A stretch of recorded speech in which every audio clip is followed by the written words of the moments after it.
Hi, and welcome to Paper Route Scrapbooking. I'm Nadine, and today I'm joining in with Ginger and her friends over on Ginger's Corner for a year-long YouTube hop called Scraps to Embellishments.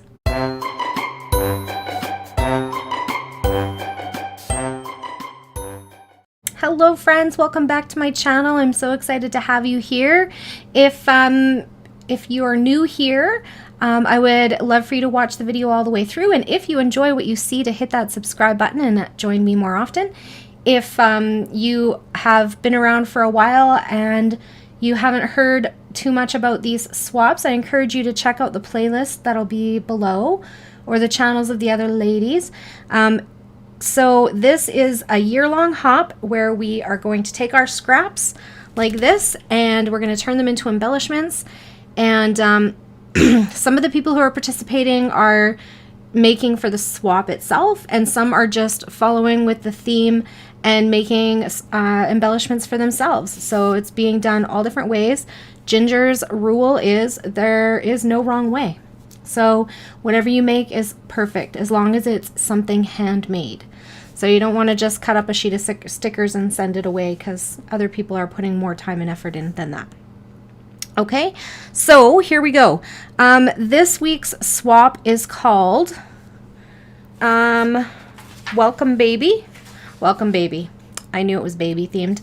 And we are making anything to do with babies. So I have been feeling less than inspired lately, shall we say. It's been a bit of a struggle to get creating again. So I went on my Cricut design space and I typed in baby and wasn't happy with what came up. Went on to Google and typed in baby and just got a bunch of images of actual babies. And then I put baby toys and I saw a rubber ducky and I was like, oh, yes, I can make a rubber ducky. So I found this one in my Cricut design space. It's from a Sesame Street cartridge and it is Ernie's rubber ducky. And so I am going to make the rubber ducky. So that was where I started. And then I chose that in my design space. I didn't think before this moment to show you the design space side of it. I don't know if people would be interested in that or not, but if you are, let me know in the comments down below and I can record that too.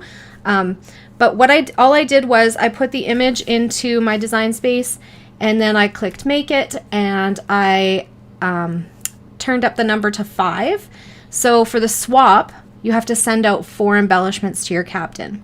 So I make 5 because I want to keep one for myself. So I don't know if other people do that, but I didn't start out doing it that way, and then I was like sometimes feeling sad that I was like giving them all away. So now I make one for me. So rubber ducky. So I went through, I have a ton of cardstock scraps, okay, a ton.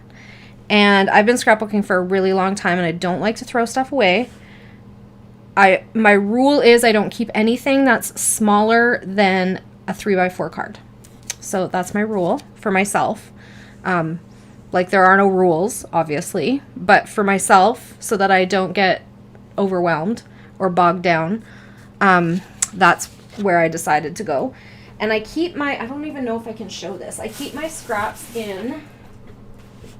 So all my cardstock and like monochromatic are kept in this accordion folder. And it's organized by color, rainbow color. And it kind of sits under my desk so I can grab it like whenever I want it. And I use it for matting photos mostly, and then for like Cricut stuff. I always have leftover. I used to not even know what to do with my leftovers, and I would just throw them in there and they lived forever in there. But now I actually use them more often because they sit under my desk and they're easy to reach for. And then if anything is smaller, like small enough to fit into a Ziploc sandwich bag, they go into these, and then I slide them into, I have a drawer, because I find in the accordion folder anything that's a little bit smaller like this will end up at the bottom, and then I don't find it. So it took me years to develop a process that worked for me, and this is the process that works for me. So these are all cardstock or solid color pattern, like they're papers, but they didn't have a pattern, or they're a monochromatic pattern, so they read as a solid, right? So that's how I store them. And then I go onto my Cricut Design Space and I hit apply 5. And so once I have 5 on there, it shows me all the mats. So I just went through all of my scraps, these colors. So these were the colors that I needed. So I needed black, white, pink, yellow, red, and orange. These aren't the ones I'm using. These are just a sample. And I put them on the mats in the order that they would cut. So according to what size the Design Space told me I needed, I made sure I found one bigger than what I needed so that there would be enough space to cut it all. And then I just put them in order like this, right? So this one looks like a 12 by 12, but it's not. It's a scrap. There was a piece cut off of it. I think the other side is a bit faded too, which is why it was in the scrap bin. Sometimes I'll keep faded or water damaged stuff in my scrap bin, because even if it's a full 12 by 12 but it's damaged, there's still usually usable parts of it, so I keep it as a scrap. And a pink. So this is the order it's going to cut in. So I'm going to pause the camera and run these through the Cricut the Cricut machine, and then I'll come back and we'll assemble a rubber ducky together. All right, hang on, I'll be right back. All right, so I did a couple of practice ones because I wanted to make sure I knew what I was doing before I came on here. Sorry, I still have a bit of a cold. So I inked the edges of all of the pieces. So I thought I would just show that a little bit. So I just, I really like the finger dauber for the Cricut cut or die cut pieces, because it gets, I don't know, I just find it a little bit more functional with the smaller pieces than the like big applicators that come with the inks. Or they don't come with, I wish, wouldn't that be nice, that you buy for your inks. So I just like the daubers better for these kinds of things. So that's how I inked all of the little pieces except for the white. Is with the dauber and some distress ink. And then I just need to get some glue. So I just use this is a fine line bottle, and I just put Scotch, is it quick dry tacky glue? I don't know. It's Scotch, and I just put it in the fine line bottle. So like whatever your favorite wet glue is, that's probably your best bet. And then I just try to stick them down as centered as possible. This is the part that I struggled with when I was practicing. I'm like, I want to hold it right up to my nose, but then you guys can't see it because my nose doesn't need to be in the video. There we go. So then I'm going to put his little feet on.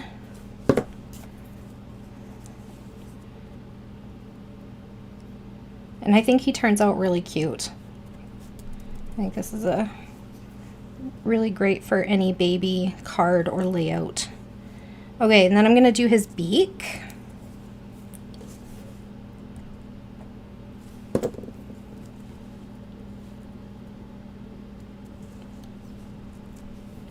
And his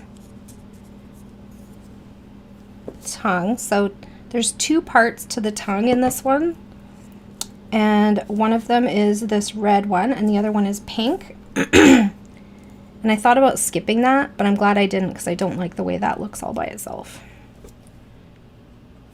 But you can like delete pieces off if you feel like certain pieces are not necessary for your design. Okay, now the eyes also are a bit trickier than I thought, because they look like they're exactly the same, but they're not. The right one, well, my right, not his right, this one is a little bit rounded, and then this one, sorry, I should have turned that off. The one on this side, it has like this flat side to go where the beak is, kind of pops up into in front of the eye. So there we go. And if you are participating in a swap, the last step is to always put your name on the back. And I always like to put my name and which swap it is. Welcome baby mini swap. And then the year. Because maybe you'll pull it out in 2027 and you won't remember who made it, right?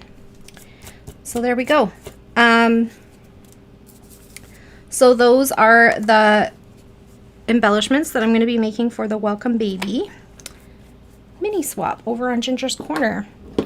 And before I go, I was just going to show what I do with the scraps after because I've now used scraps, but I'm going to still have scraps, right? So I cut out like, basically the ducks took up one row, and I do manipulate them on Design Space to, you know, maximize my use of paper. Not that I'm afraid of ever running out of paper, but paper's expensive. I don't want to throw it away. So I also like to take the scrap that's left over and see if I can't get a few shapes out of it. And then sometimes I'll tuck them in the envelopes when I send my swaps out. And then people have some like matching pieces to go with their embellishment. Or I just keep them in this little tray on my desk, and when I need a little bit of something, then I have a little bit of something. And I don't do this for every color. It's usually colors that I think will be useful. So like yellow stars. I do a lot of kids layouts, so yellow stars are great for school and, well, pretty much anything. Little boys. And little girls too. Often matches with like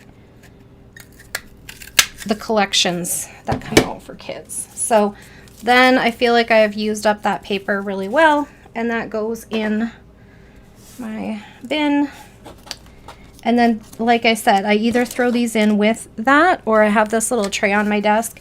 And I recently emptied this and gave some away to my students in one of my classes. But it's starting to come together again. This one I cut today from the leftover from the black of this, a little film strip. This one I also cut today, and so I like completely used up that. So this was the one for the little mouths, but it was going to be too small to keep, so I die cut this big red heart and then punched a couple of smaller ones.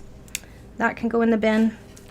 And then, so that's something that I don't always do that, but if I have the time, I do.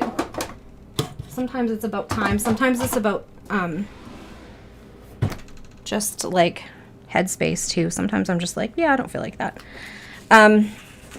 Then these pieces, so like these are big enough to keep, right? So this piece will go back into my accordion folder, which is just here under my desk. And then this piece will go back in the Ziploc bag that it came from, and it'll go back in the drawer. So that is my scraps to embellishment video for you today. And I hope that we actually all hope that you'll come over and join us on Ginger's Corner. We now have scraps. We now have swaps in Canada, Europe, I think UK, Australia, and of course in the US. So if you feel like you want to try that out, pop over to Ginger's Corner. All the links will be below. There's also a playlist on Ginger's channel that shows you all of our videos that are all in one spot if you just want to watch a bunch of people make some embellishments out of their scraps in different ways, because we all do it differently. Not everybody has an electronic cutting machine. Some people don't make thing like this, but they'll make like a cluster of something or tags. everybody does it a little bit differently. So we hope that you'll come and join us and use up some of those scraps to swap or on your own projects. And I think that's it for today. Thank you so much for hanging out with me. If you have any questions or comments, please leave them down below. I love hearing from you guys, and I'll get back to you just as soon as I can. Have a great day, everyone. Bye for now.